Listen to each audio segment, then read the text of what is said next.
Happy Wednesday. Hope you're ready to go behind the point spread with us. Good evening. I'm Travis Justice. Good to have you along. Of course, you can always get a hold of us at 402-543-5556. Again, 402-543-5556 if you want to participate in the show, because you're free to ask Scott Spreitzer questions. You're free to ask Dr. Rob questions. And there's no reason in hell why you want to ask me a question, because I'm just here to guide the show along. Because as we sit and listen to Scott and Dr. Rob, I've got myself a big old glass of Four Roses. So my son's a little worried about me, because when you call that number, Owen's going to be answering the phone, and he's a little worried that I might be tipsy by the end of this half hour. But no need to worry as we go behind the point spread tonight. And here's what we do: we go behind the point spread. First of all, we're going to give you a free bet. You know, I was driving down I-80 through right by 42nd Street in Omaha today. For those of you not in Omaha, you may not care about this. I'm in Omaha, so I do. And right there was a Betfred sports app encouraging you to download. The funny thing about that is online sports betting is not even legal in the state of Nebraska. I think that's the reach of the Doc Talk podcast and the reach of Behind the Point Spread. And it may also happen to do that Iowa is literally like, a mile and a half away. And when you travel back into the state, you can download that and get a free $20 bet. That's right. A brand new customer can download the Betfred Sports app, create a new account, use the promo code DocTalk, and get a free $20 bet. You get that if you're in Arizona, Colorado, or Iowa, and you can find it on the Apple or the Google Play stores. Remember, tonight's show is for entertainment purposes only. If you do have a gambling problem, make sure to call 1-800-GAMBLER. You can follow the Doc Talk Sports social media pages. Subscribe to our YouTube page. It's or channel. It's very easy. Give us a like on Facebook. Follow Dr. Rob on Twitter. And you can follow me on Twitter as well at Travis Creates. I mentioned earlier, you can give us a phone call. This is just like a call-in talk radio show, okay? You're going to call. The call screener is going to pick up the phone, see what you want to talk about, put you in the queue, and you can talk to myself. You can talk to Scott. You can talk to Dr. Rob. Speaking of Scott Spreitzer, he is with us each and every Wednesday. You can find him on DocSports.com. I'm telling you right now, if you are looking for betting advice, that page has a ton of it. You can follow Scott on Twitter as well, at Scott Wins. And if you want to work with Scott, you can do that each and every day by texting the word Doc Talk to 29022. And here's what's going to happen. You're going to text that, and then you're going to get a link to Scott's daily free pick videos, as well as a page where you can sign up and get $60 in Scott's premium member-only pick. Again, text the word Doc Talk to the number 29022. For more free picks from Scott Spreitzer 7 days a week. And, look who's with us, huh? It's the one and only Scott Spreitzer and Dr. Rob Zatechka. How you guys doing tonight, guys? Doing all right. Can't complain. I lost you, Doc. You're all muted. You must have muted yourself. Doc muted himself. How's that better? There you go. I was cracking open my beer. I didn't want to eat I don't know why, because I hold it up to the microphone when I do it on the podcast. Yeah, don't worry about drinking on the air. We don't care about that at all. Right before we went on the air, Scott, you were giving some pretty good betting advice, because I think people who bet on sports on a regular basis think really college football, right? This time of year, maybe the amateurs go, oh man, I got to place my bets every single week. You're saying to be a disciplined gambler, you don't have to bet a ton of games each and every week. In fact, you, especially early on in the season, you might want to hold off a little, right? I do. It works best for me, and I've seen a lot of people get destroyed in the first couple of weeks of the football season. Then they come knocking, trying to get out of the hole. It's tough to get out of the hole if you've, gone 2-10 or something like that the first week of the college football season. So I've had 12 picks total so far in college football in the month of September. And that's basically what I've been doing for many, many years after a young guy back in the day, throwing money all over the place and taking hard lessons. And so, I've had 12 plays so far. It picks up, generally speaking, around week 4, or usually for me, it's been towards the end of September, which got another week or so left of September college football. And so that's kind of what it picks up for me. You start finally getting a read on teams and how they play against teams that are pretty much at their level of competition. And that's what I'm looking for. I don't care if, Ohio State rolls up 400 yards rushing against Bucknell. I want to see what they're going to do against a team that's more at their level.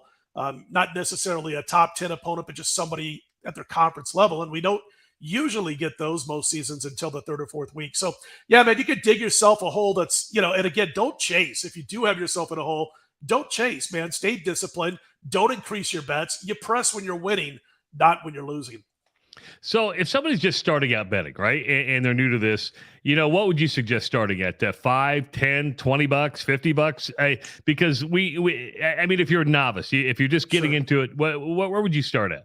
When I was way back in the late 80s, early 90s, when I was really deciding that this was what I was going to do, I was basically, well, first of all, you got to wager what you can afford to lose.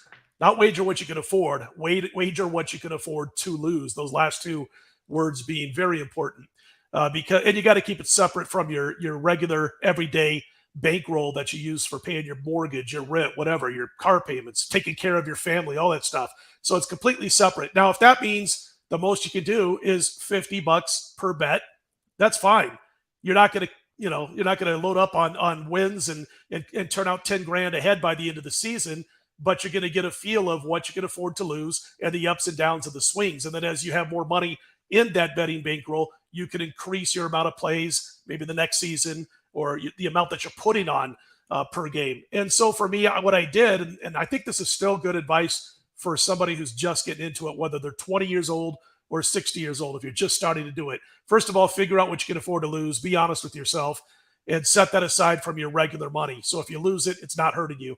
And then pick a conference and follow that conference the entire season from day one till the end. You don't have to bet every game on the board. Everybody out there watching this is probably working, 40 hours or more per week. And so you don't have the time to look at every game, and you're going to have paralysis by analysis, a phrase that I like to use. And so find a conference, man. If it's the SEC, so be it. Or find 2 teams from a conference and follow that team and their opponents every single week of the season, when they're not playing each other and when they are, and just play those teams and those games, or handicap those teams and games. And it doesn't mean you always have to play. Like I can remember back in the late 80s, I was following the Missouri Valley in college basketball because it was still under the radar. It was obviously before Wichita State and Creighton bolted. And so I was following it a little bit, and that's the conference I chose in college baskets. I chose the Tennessee Volunteers in college football back then. And that's all I did was, in football, was follow every opponent on Tennessee's schedule as closely as possible, along with Tennessee. And then I'd handicap that upcoming game with Tennessee and decide if I was going to make a bet or not. And I was betting anywhere from maybe 50 to 80 to $100 a game at the time. But I was able to do really well with the Mo Valley in college basketball the first year that I took this stuff seriously. And again, I wasn't betting big money. I was betting what I could afford to lose. Afford to lose is something I learned the hard way. I'll tell you a real quick story. Growing up in Bellevue, Nebraska, my parents are from South Omaha. We've already talked about that. I've got 2 older brothers and 2 older sisters. My older brothers, well, one of them is 17 years older than me. The other one is 14 years older than me. So you were the planned baby. I was, yes, exactly. I've always told my parents, they kept trying until they got it right, so, so my one brother, 13 years older than me, he's in high school. I'm like 5, 6 years old. My dad's working for Burlington Northern, Gibson Yard, South Omaha, down by where Marchio's Steakhouse used to be, in that neck of the woods. And he knows a lot of bookies. There's a lot of guys back then working for the railroad that are also booking bets, and all these ma and pa shops all over South Omaha. My dad gets a phone call from a bookie, and he goes, I got to let you know something. Your brother, or your son, who's my brother, is in the hole in Omaha like you wouldn't believe, and now he's betting out of Kansas City. He's like 18 years old. He's so far in the hole, it's getting ugly. So we get a courtesy call. My dad gets off the phone, and I hear him going, what are you doing? And so that was a big discussion. We were able to get right from that experience, and it taught me a big lesson. So I've always kind of been a conservative bettor, just watching, and I'm making it short and sweet and nice here because it got a little bit ugly. But when I came to Vegas, I said, all right, I learned from that. You got to learn from other people's mistakes if you're not making your own. And that's what made me so disciplined in my betting. So again, don't get yourself into a hole. And when you do, you don't run off to another city and start betting there twice as much to get out of the hole you were in the previous city. Just kind of kidding there. But you can't really dig yourself a hole. But again, find a team, find a conference, study that conference. You're working 40 or 50 hours a week, your normal job. You don't have time to look at every game on the board.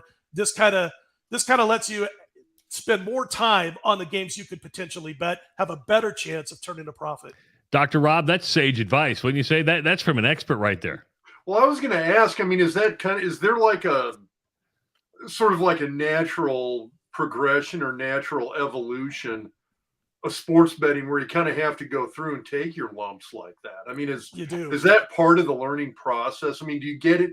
Do you go into doing what you're doing, not necessarily as a career like you're doing it, but just kind of betting on the side like what you're describing?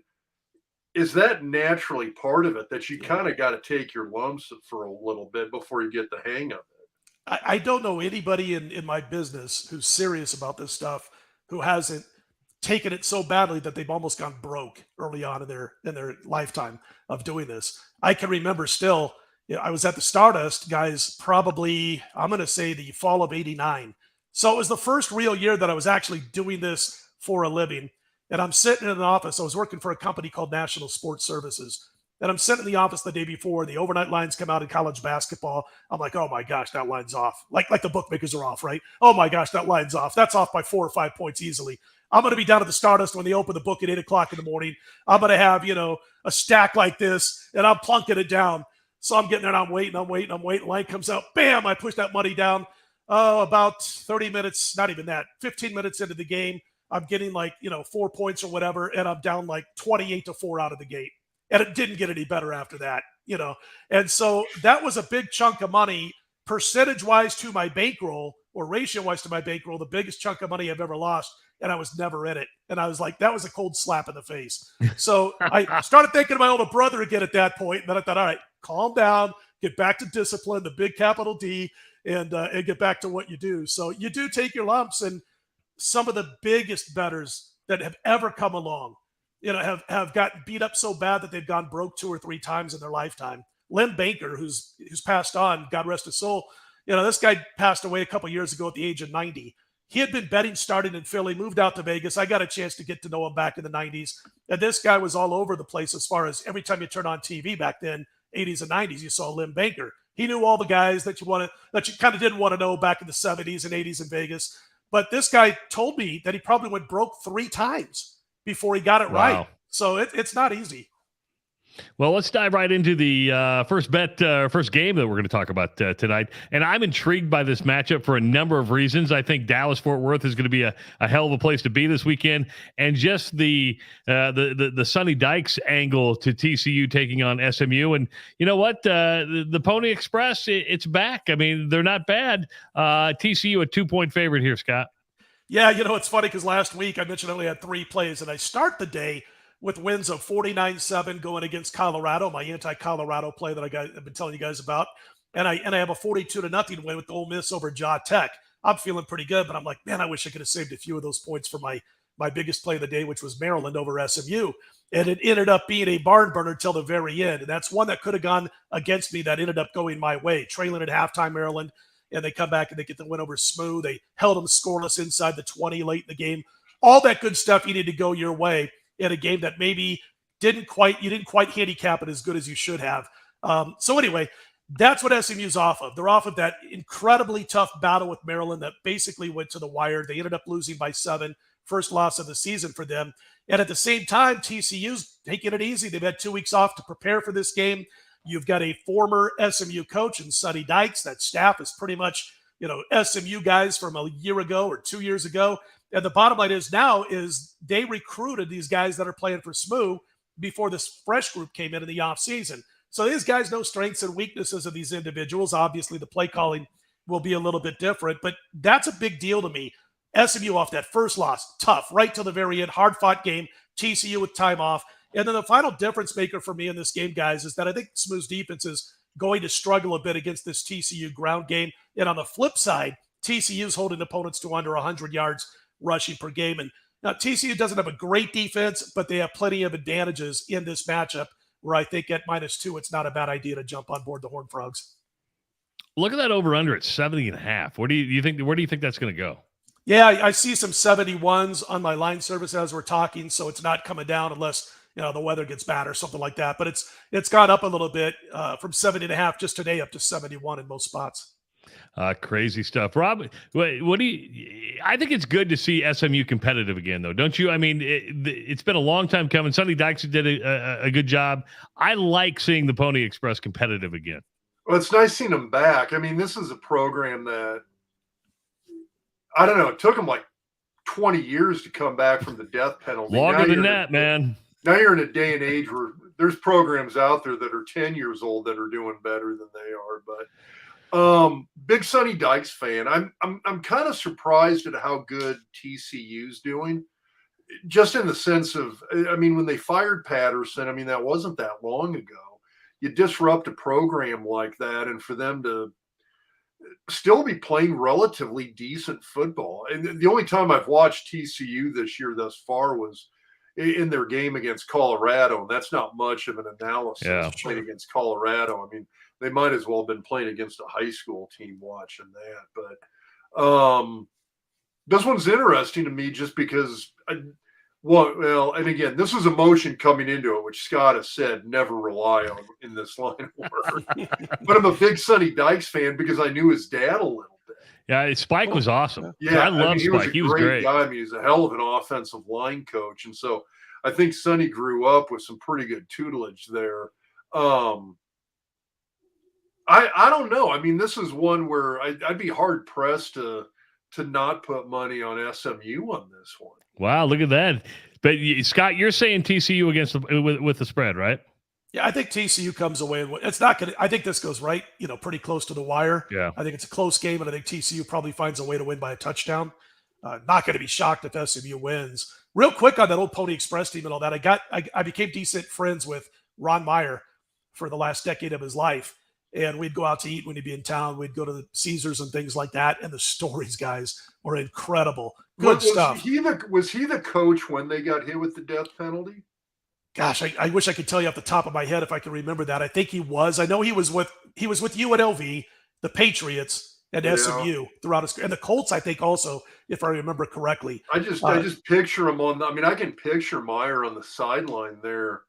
Yeah, I believe he was. I know a decade ago, he's been gone for a couple of years now, but a decade ago, he was actually talking about, I know it's tough to get a quarterback who wants to play option football, who wants to, be in that run first mentality, because every quarterback thinks they're going to be in the NFL if they get the right amount of coaching.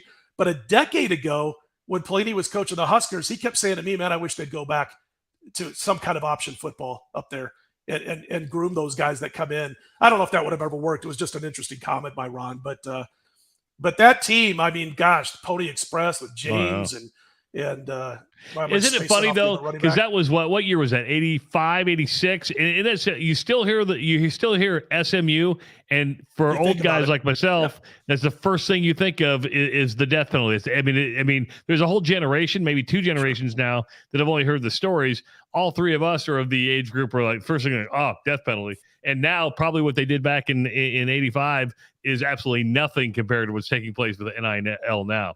Let's move on to the next game. We're going to the ACC. This is another interesting matchup.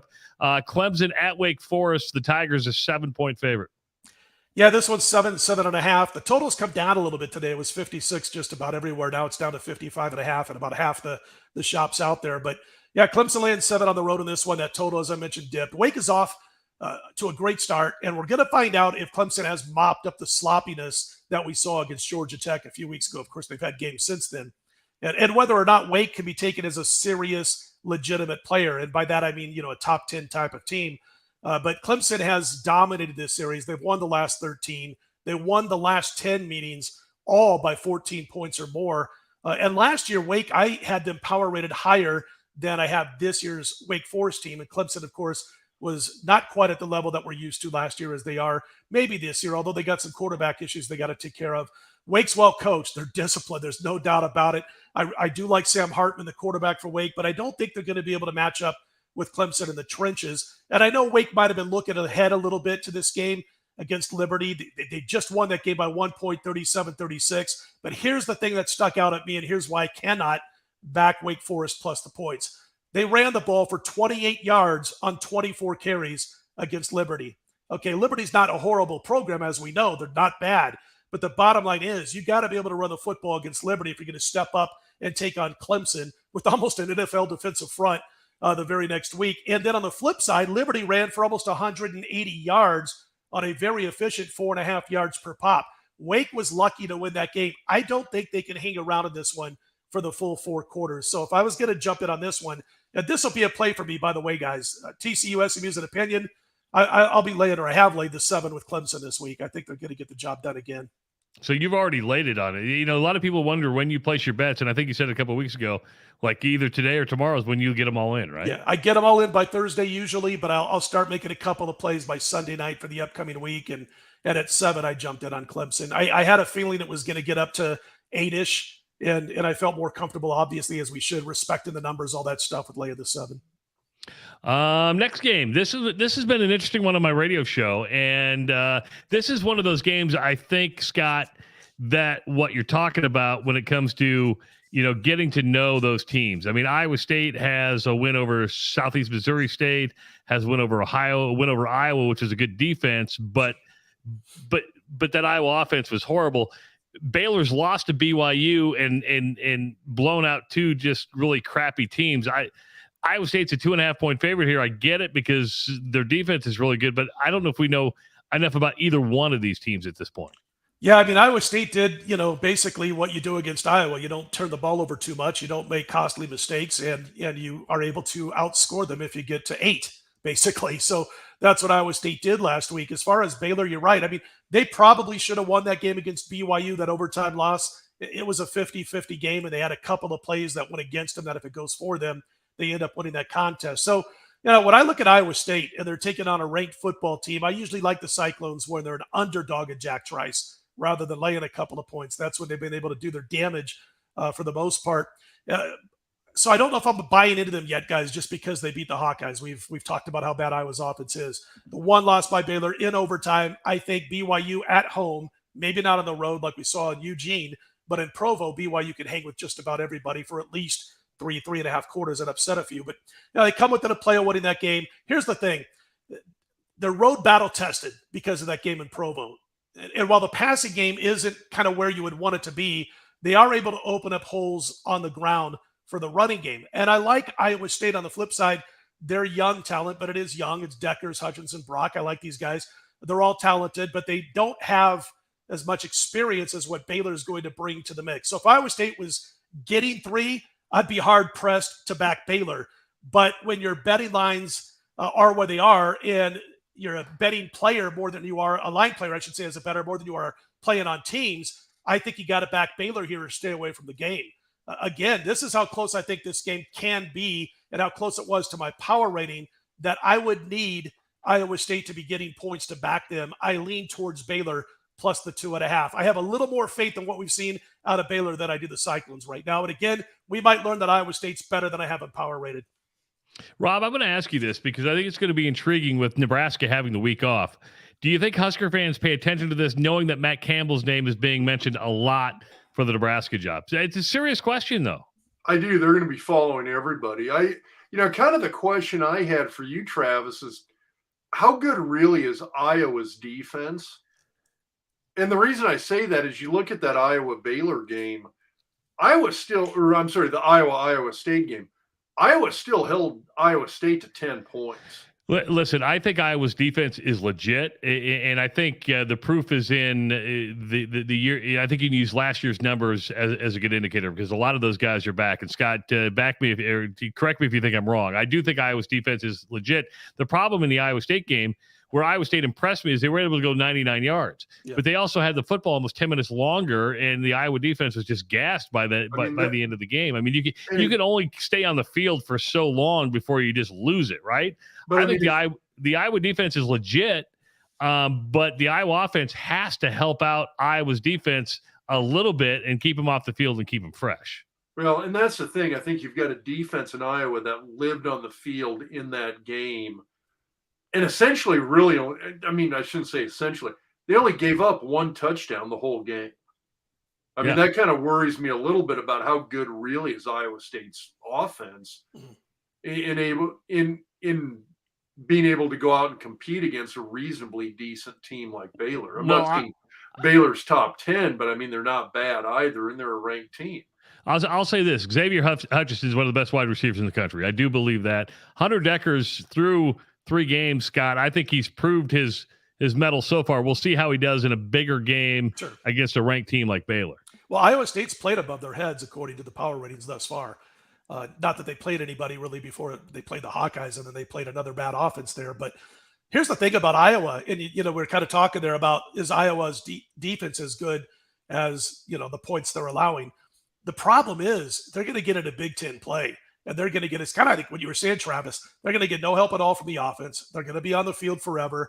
If teams aren't committing the kind of turnovers they did last year, which some of that is due to luck, then the Iowa Hawkeyes defense, it's going to wilt and wither down the stretch. And we saw last year at the end of the season, just, getting whacked. And I think, unfortunately for Iowa, that's going to start earlier this season if they can't get something going on offense. That defense is just worn thin. But yeah, as far as this game is concerned, Baylor's the more experienced team. They are the better team. They're getting a couple of points. That Jack Trice Stadium mystique is probably holding bettors back a little bit from backing Baylor more than they have. Which, Scott, you made the comment there about Iowa State. Sorry, Travis, we're trying to get to the next game. No, that's fine. No, that's fine. No, my question was for Scott. You made the comment there that Iowa State's been playing over their heads a little bit. At some point, does that bubble kind of burst a little bit when you've kind of been going above and beyond to get to where they're at right now? I mean, at some point that luck's, I shouldn't call it luck, but having to put forth that kind of effort where you kind of play above your ability for a while, how sustainable is that? Yeah, and that's kind of going back to the top of the show. We were talking about you don't want to get over your, playing too many games out of the blocks. And Iowa State's the perfect example. We really don't know how good this football team is yet because of their first 2 opponents. And then they played a team absolutely without an offense, one of the worst offenses in Division I football. No, it's the worst offense in Division I football. Exactly. And this is the week where we kind of we make a decision on what Iowa State's going to be, maybe for at least the next few weeks, if not for the rest of the season, because they're going to play a team that's decent on defense. They're going to play a team they might not be world beaters on offense, but they're pretty darn good in the best offense Iowa State is going to have seen. So this is one of those games where you're just sitting there and you're going, we're finally going to learn a thing or two about the Cyclones. Let's move on to the final game of the night. That's going to be Iowa at Rutgers. The Hawkeyes going on the road for the first time this year, and it's also the Big Ten opener. I don't know why I'm surprised. 34.5 for an over-under just makes me laugh. And then there's still a 7.5 point favorite. I don't see it, but tell me how and why. Yeah, I mean, if you've got no forward pass allowed, I get it, 34.5, right? I mean, it's, they're setting the clocks back 50 years on us when it comes to college football, the Iowa Hawkeyes. Now, there has been a total that was near this 7 years ago, I believe it was. It was an SEC game between Mizzou and Vandy, and the total was 34. Hold on. You're saying this is like the lowest total in 7 years? Since 2015. And holy shit. It was for college football. You just don't see these. And it was Missouri Vanderbilt, and the game ended up on 13. Final score was 10-3. So we might be in for that. Now, a lot of people are, going, wow, is that really Iowa laying 7.5 on the road? Can they get to 8 points and hold Rutgers to none to cover 7.5? Maybe with 4 safeties they can.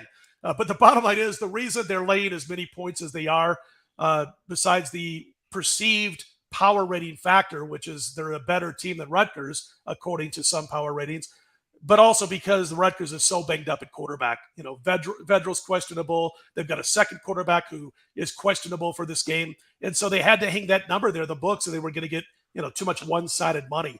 Boy, for me, if Vedral's playing, don't you have to take the points? I mean, it's a situation with me that I'm looking at Iowa, and what have they done in any game thus far on offense that's warranted laying this big of a price on the road if the Rutgers Scarlet Knights have their starting quarterback? I know Rutgers isn't at the level they were hoping to be by now, but still, there's no way I'm laying 7.5 with Iowa on the road. It would be either take the points or pass the game altogether. Right now with the quarterback situation at Rutgers, I'm thinking about passing, but I might add this late. This might be one of those hour before kickoff decisions for me. Is Vedral in like his 8th season there? Yeah, I think 4 different schools in 12 years. I mean, it's like I remember there was trying to spaced off his name just as I was about. David Overstreet for OU back in the 70s. I felt like that guy played for 18 years for Barry Switzer, and it was like every time they stepped on the field. And then Major Ogilvie for Bama was another guy. It felt like this guy played forever, for a lifetime. And you do, man. Vedral was at Nebraska, and it feels like he's been out there for 6 or 7 years. It's kind of like Perry Ellis. Nebraska. Yeah. It's kind of like Perry Ellis playing at Kansas. I mean, the guy was just the thing was he was at Kansas like forever, right? Yep. I mean, hey, we got a question coming in from Dennis. This is on YouTube. I want to know, Scott, have you had more success with betting the spread or betting the over under? I probably 90 to 95% of my bets over the course of the season is the side against the spread, and 5 to 8% probably on totals. In college football, especially, I'll play more totals in the NFL. I'm not much of a totals guy when it comes to college football. It's almost all sides. And by the way, if you're looking to make a quick buck, I don't think you recommend parlays and stuff like that, right?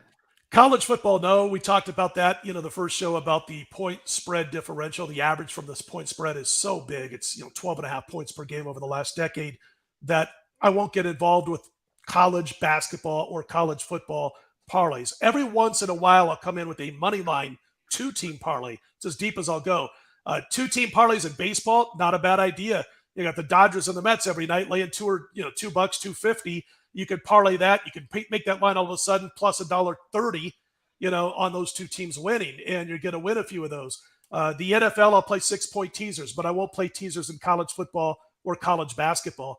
So yeah, I mean, once in a while, 2-team money line parlay, and that's generally speaking where the point spread is in that 3 to 6 range. And I'll say, well, I think this team's going to win outright. I don't trust them to win by more than 6. I might parlay them with another team in the same spot.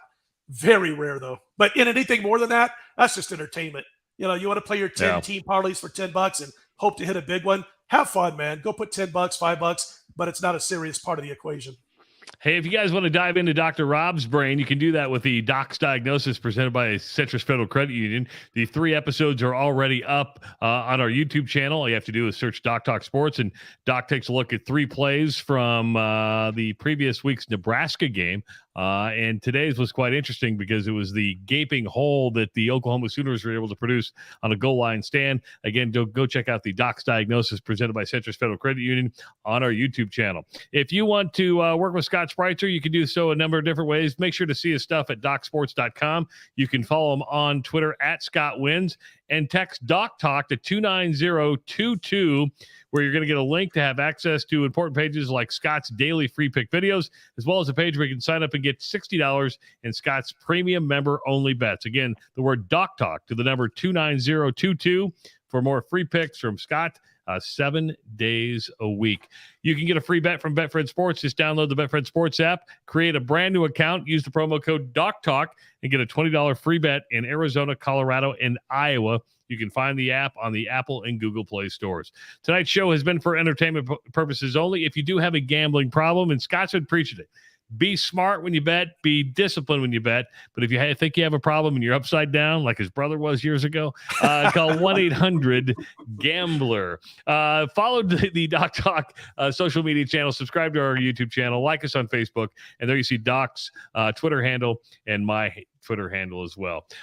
You know what? Any parting shots, guys? I've promised a half-hour show, and we're at 33 minutes tonight. That's not too bad. It's the best we've done this year.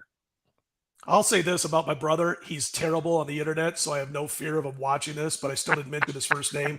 You know what his job was for the last – he just retired. His job for the last since like 78, he came to Vegas before I did. He started out as a collector for the hotels. He was calling up guys who were behind on their payments. So, hey, man, he knew all about it coming out to Vegas, and that's what he did for most of those years and became a financial guy for some of these hotels. But I feel safe. He has no clue. Power button, what the heck is that? That's basically his answer. Rob, you ever been upside down? You ever been upside down in the betting game?